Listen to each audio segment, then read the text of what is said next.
एक विचार लो, उस विचार को अपना जीवन बना लो, उसके बारे में सोचो, उसके सपने देखो, उस विचार को जियो, अपने मस्तिष्क, मांसपेशियों, नसों, शरीर के हर हिस्से को उस विचार में डूब जाने दो और बाकी सभी विचार को किनारे रख दो। यही सफल होने का तरीका है। नमस्कार दोस्तों, मैं राकेश कुमार, आपका स्वागत है हमारे चैनल में एजुकेशन फॉर नॉलेज में। आज के वीडियो में हम लोग झारखंड सम्मान ज्ञान, जिसमें से झारखंड के इतिहास यानी हिस्ट्री ऑफ झारखंड को हम लोग कंप्लीट कर रहे थे। हिस्ट्री जो है झारखंड का, वो बहुत ही अच्छे से इस बुक में दिया गया है एमसीक्यू में।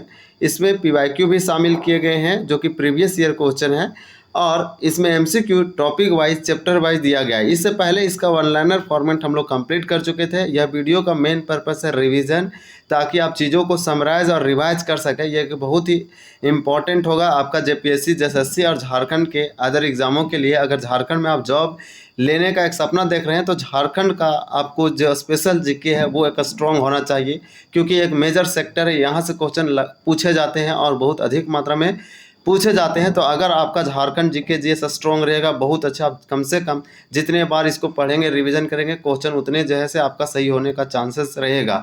तो आज हम लोग झारखंड के इतिहास में पार्ट 2 देखेंगे, और पार्ट 2 में आप पार्ट 1 में हम लोग 30 प्रश्न कंप्लीट किए थे, तो आज हम लोग 31 से लेकर 60 प्रश्न देखेंगे। टोटल इसमें 100+ प्रश्न है, जिसमें इतिहास के बारे में बताया गया, बहुत ही इंपॉर्टेंट पॉइंट दिया गया। जो भी है उसको हम एक्सट्रैक्ट करने की कोशिश करेंगे। ये हमारा परिचय टॉपिक चल रहा है, और आज हम लोग देखेंगे क्षेत्रीय राजवंश। तो चलिए स्टार्ट करते हैं बिना किसी देर के हुए। अगर चैनल को आप सब्सक्राइब नहीं किए तो ज़रूर कीजिए। तो आप स्क्रीन पर देख रहे हैं क्षेत्रीय राजवंश, यानी कि लोकल डायनेस्टी। जितने भी यहाँ वंश थे, जो राजवंश थे क्षेत्रीय, जो झारखंड से संबंधित थे, झारखंड के क्षेत्र सीमा से, उससे संबंधित इस पॉइंट में, इस टॉपिक में हम इस पॉइंट को देखेंगे। और आपको बता दें कि झारखंड के विभिन्न जनजातीय और गैर जनजातीय वंशों ने इस क्षेत्र के अलग अलग स्वतंत्र भू राजनैतिक सीमाओं में अपने शासन तंत्र स्थापित किए थे, जिनका यहाँ इतिहास है, और इतिहास में इसका एक बहुत ही महत्वपूर्ण पार्ट और भाग माना जाता है। इसलिए आज हम लोग झारखंड के क्षेत्रीय राजवंश को पढ़ते हैं। अगर क्षेत्रीय राजवंश में बात करें तो झारखंड के 4 प्रमुख क्षेत्रीय राजवंश थे, जिसमें से प्रथम जो था हमारा, वो मुंडा राज था, जिसे सुतिया झारखंड बोलते हैं। इसी प्रकार से नेक्स्ट हमारा जो है वो नागवंश है, छोटा नागपुर खास के आसपास था। इसी प्रकार से तीसरा अगर बात करें तो रक्सेल वंश, और चौथा सिंह वंश, जो कि सिंहभूम क्षेत्र में आता था, और रक्सेल वंश पलामू में। यह क्वेश्चन पूछा जाता। 4 जो ऐसे क्षेत्रीय राजवंश थे झारखंड क्षेत्रीय से, बहुत इंपॉर्टेंट है। और आपको बता दें दूसरे भी क्षेत्रीय राजवंश है, जैसे मान वंश का आप सुने होंगे, जो कि मानभूम, रामगढ़ राज्य। इसी प्रकार से कई सारे वंश, ढाल वंश, ढालभूम क्षेत्र में, पंचेत आदि अन्य क्षेत्रीय राजवंश थे। लेकिन प्रमुख में आप 4 याद रखें: मुंडा राज, नागवंश, सिंह वंश, रक्सेल वंश। तो चलिए इसी से संबंधित पॉइंट को कवर करते हैं। पहला क्वेश्चन दिया गया है कि झारखंड में सबसे पहले किसने राज्य निर्माण का कार्य आरंभ किया? तो 31 का हमारा राइट आंसर हो जाएगा ए, संथालों ने।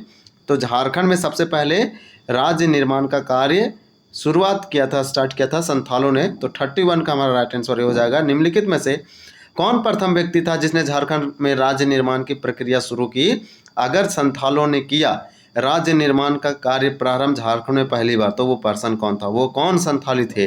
तो यहाँ 32 का राइट आंसर हो जाएगा हमारा क्या, रीसा मुंडा। इसका नाम बहुत इंपॉर्टेंट है। रीसा मुंडा का नाम आप भूलेंगे नहीं। मुंडवाओं के नेता रीसा मुंडा, जिसे हम रीसा मुंडा भी कहते हैं, इसके नेतृत्व में ही यहाँ पे राज्य निर्माण की प्रक्रिया प्रारंभ हुई। रीसा मुंडा आजमगढ़ से होते हुए रोहतासगढ़ पहुंची थी। तो बहुत इंपॉर्टेंट होगा, इसको जरूर याद रखेंगे।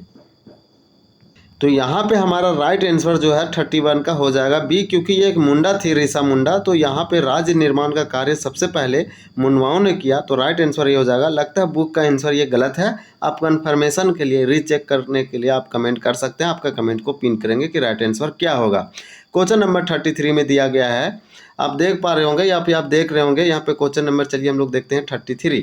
तो 33 में दिया गया है कि रीसा मुंडा ने किसे मुंडवाओं का शासक चुना? तो 33 का हमारा राइट आंसर हो जाएगा ए, सुतिया पहान। सुतिया पहान ये जो न स्थापित राज्य था, इसको राजा सूतिया पहान के नाम पर सूतिया नागखंड रखा गया और सूतिया पहान को मुंडाओं का राजा नियुक्त किया गया और ये नियुक्त करने वाली ऋषा मुंडा थी। सूतिया पहान द्वारा स्थापित राज्य का नाम था, तो देखिए इसका राइट आंसर क्या हो जाएगा 34 का ए हो जाएगा सूतिया नागखंड। तो बातों को आप समझिए कि ऋषा मुंडा ने मुंडवाओं का शासक सूतिया पहान को चुना और सूतिया पहान ने यहाँ पे एक राज्य स्थापित किया गया और इनके द्वारा जो स्थापित किया गया राज्य सूतिया पहान के द्वारा इसका नाम रखा गया सूतिया नागखंड, क्योंकि सूतिया ने स्थापित किया। तो ये इम्पोर्टेंट है, यानी ऋषा मुंडा ने सूतिया को मुंडवाओं का राजा बनाया और सूतिया पहान ने एक राज्य स्थापित किया, नाम रखा सूतिया नागखंड। तो ये जो है इम्पोर्टेंट हो जाएगा। 35 देखेंगे, सूतिया नागखंड राज्य का विस्तार था, तो कहाँ से कहाँ तक था, तो 35 का राइट आंसर हो जाएगा प्राय समस्त झारखंड क्षेत्र में इसका विस्तार था। नेक्स्ट क्वेश्चन देखेंगे 36। तो 36 आप देख रहे होंगे, दिया गया है हमारा 36 में क्वेश्चन दिया गया है आंसर कि सूतिया नागखंड राज्य के अंतिम राजा का नाम था। तो सूतिया नागखंड राज्य के अंतिम राजा का नाम पूछा जा रहा है, तो 36 का राइट आंसर क्या हो जाएगा, तो 36 का हमारा हो जाएगा ए, यानी मदरा मुंडा। तो मदरा मुंडा का नाम आप जरूर याद रखेंगे।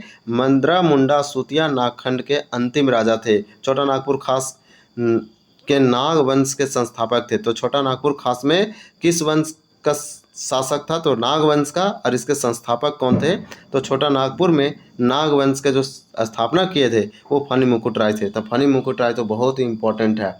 छोटा नागपुर खास राज्य के संस्थापक फनी मुकुट राय थे। छोटा नागपुर खास राज्य की स्थापना फनी मुकुट राय ने 64 ईस्वी में की थी, परंतु ये रीड के अनुसार छोटा नागपुर खास का नागवंशी शासक 10वीं शताब्दी में स्थापित हुई, ऐसा माना जाता है। एक व्यक्ति है, नाम है रीड। तो इसे जरूर याद रखेंगे कि छोटा नागपुर खास के नागवंश के संस्थापक फनी मुकुट राय थे। छोटा नागपुर खास के नागवंश के प्रथम राजधानी कहाँ, तो छोटा नागपुर, ये जो नागवंश था, इन छोटा नागपुर खास के नागवंश जो था, नागवंश कहाँ का था, छोटा नागपुर खास का, इसके प्रथम राजधानी कहाँ थी, तो 38 का राइट आंसर ये हो जाएगा सुतियांबे। किसने सुतियांबे के स्थान पर चुटिया छोटा नागपुर खास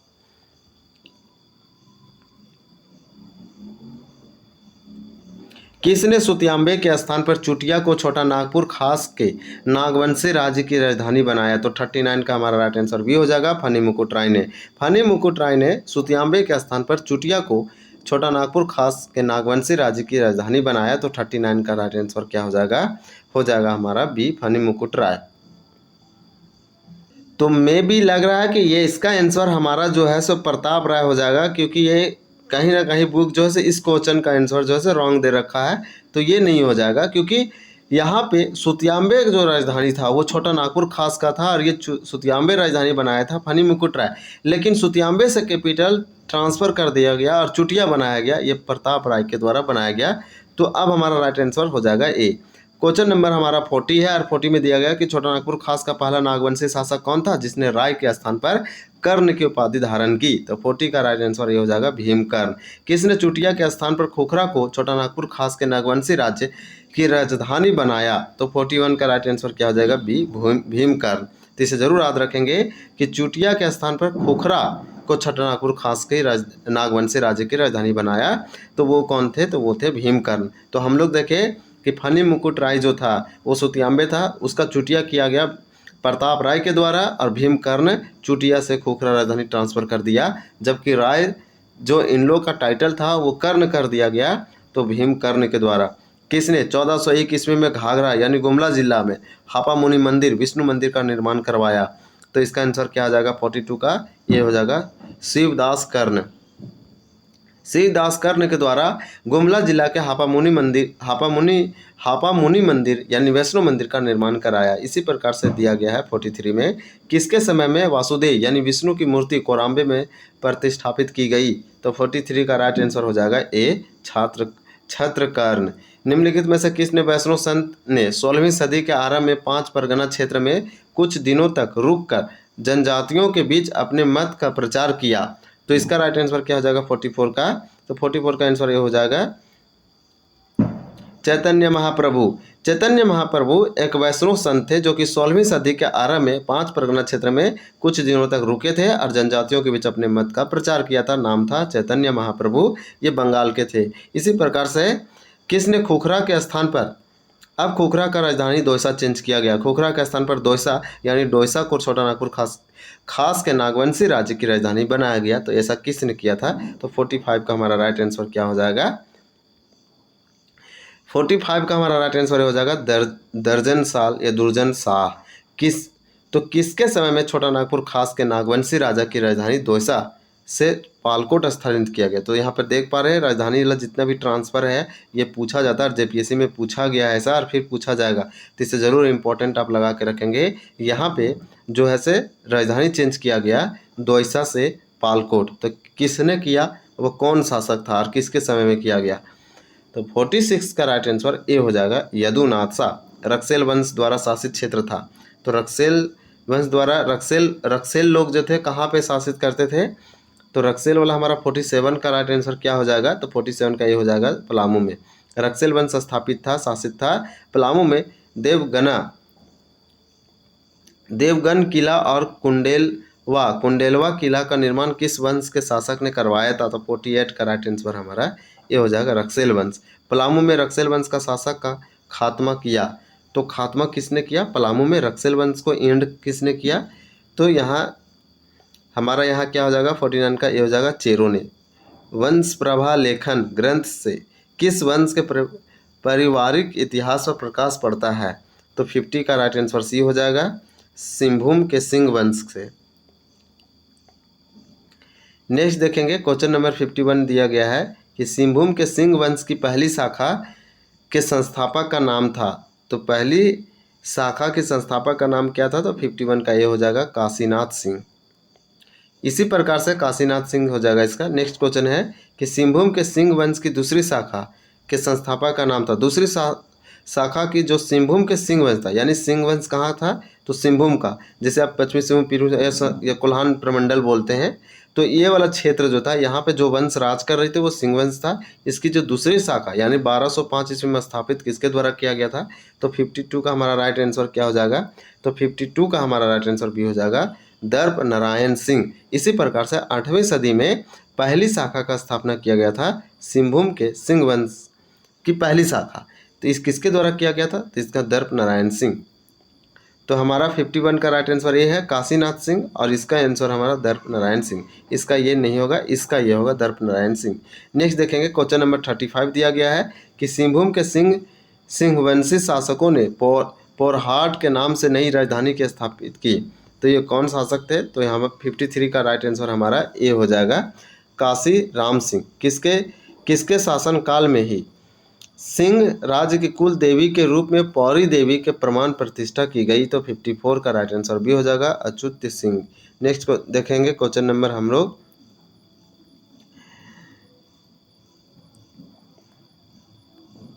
तो यहाँ एक क्वेश्चन दिया गया है कि रामगढ़ राज्य 1368 ईस्वी में संस्थापक थे। तो रामगढ़ राज्य का संस्थापक कौन थे? तो रामगढ़ राज्य के संस्थापक कौन थे ये पूछा जा रहा है आपसे। तो यहाँ पे ऑप्शन भी दिया गया है।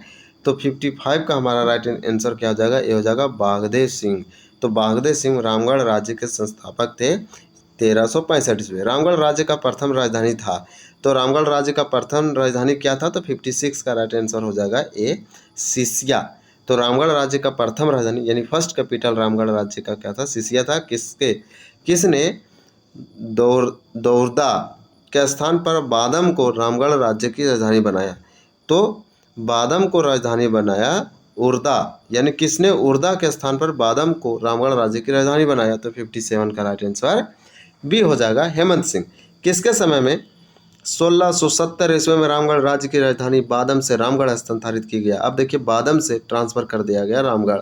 तो किसके समय में? 1670 में किया गया।